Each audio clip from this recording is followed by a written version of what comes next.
So let's just try to show this formula here, not completely rigorously, but with a little bit of heuristics. So let me just see, with a little bit of heuristics, let us try to show this formula here. So what are we going to do? Well, we're going to base our calculations on one formula that you probably remember from chapter 4, which is that the variance of x can be given as the mean value of the conditional variance of x given n plus the variance of the mean value of x given n. So let us just try to take a look at what is the variance of x given n and what is the mean value of x given n. So let's start by looking at the variance of x given n. Well, if we consider the variance of x given that n is equal to some discrete value n, then this thing here inside, based on the way that x looks, well, this is just then the variance of the sum of the yi's, where we let I go from 1 to the value n that we assume n assumes, that we assume that n takes value as. So the variance of n stochastic variables that are independent, because we know that the yi's are independent, is just equal to the sum of the variances.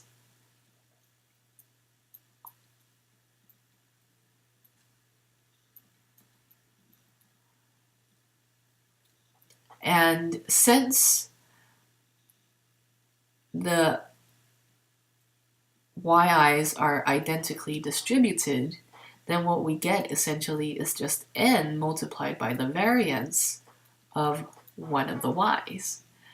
So based on this fact, that given a specific value for n, the variance of x is equal to this, we can conclude that the variance of x given n is equal to n multiplied by the variance of y.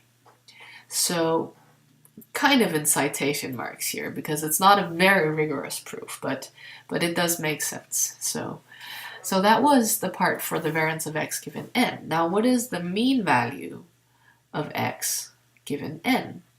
We can kind of do the same thing here, where we note that the mean value of x given n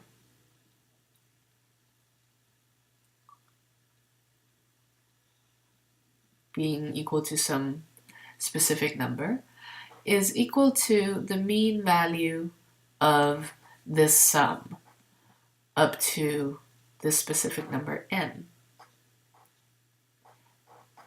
And then by linearity of expectation and the fact that the yi's are all identically distributed, so the yi's are identically distributed, then we get that this is equal to n multiplied by the mean value of just y1, for example.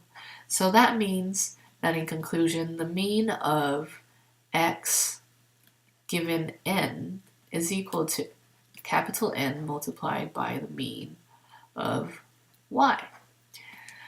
So we have this for the conditional variance, and we have this for the conditional expectation.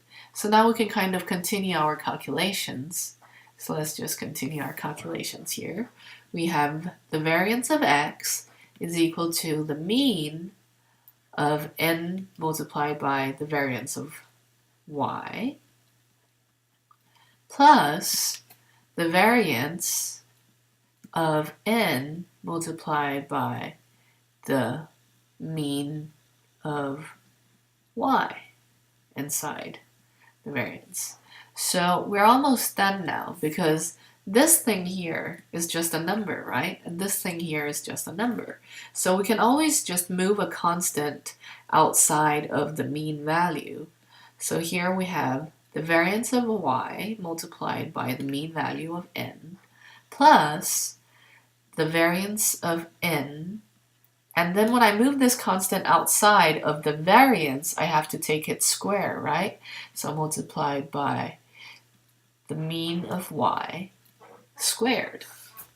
And I guess this is actually exactly what we have in the formula up here that we wanted to show, that the variance of x is equal to the mean of n multiplied by the variance of y. So that's what we have here.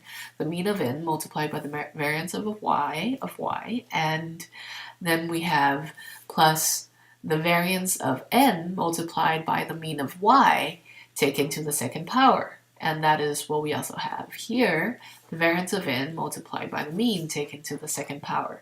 So this is just another demonstration of how to use this very, very useful formula for the variance. And it's not part of the exercise, but I still think it was pretty good to do anyways. So in the next video, we will actually solve the actual exercise. And that part, luckily, does not take too long.